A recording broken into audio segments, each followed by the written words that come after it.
और लोग बावले होकर सीटियां बजाने लगे। एक दर्शक ने तो अपने बच्चों की प्रतिक्रिया को ही ट्विटर पर कुछ ऐसे पोस्ट किया।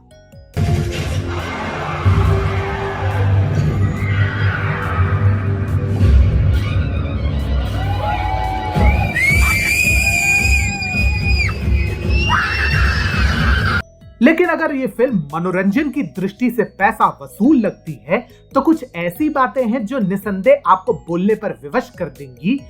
तौबा तौबा तौबा, सारा मूड खराब कर दिया। रोहित शेट्टी की फिल्म में लॉजिक और कॉमन सेंस पर चारों ओर से धावा बोला जाएगा, ये सर्वविदित है। लेकिन लोग एक महामारी से लगभग अपरिचित थे और रोहित शेट्टी ने दुनिया को उनका परिचय फिर से करवा दिया। दरअसल हम बात कर रहे हैं तनिष्क बागची की, जिसका नाम सुन हर संगीत प्रेमी के हृदय से एक ही आवाज निकलती है, कंट्रोल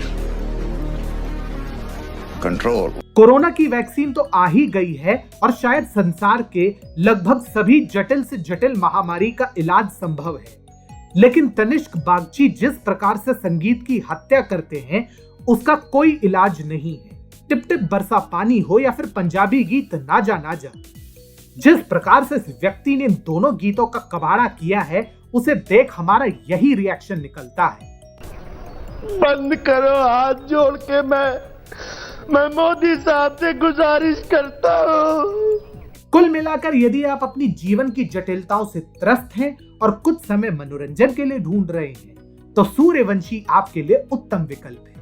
लेकिन यदि आप कला के प्रेमी हैं और यथार्थ की खोज में निकले हैं तो क्षमा कीजिए, यह निराशा ही हाथ लगेगी। आज्ञा से जनहित में जारी।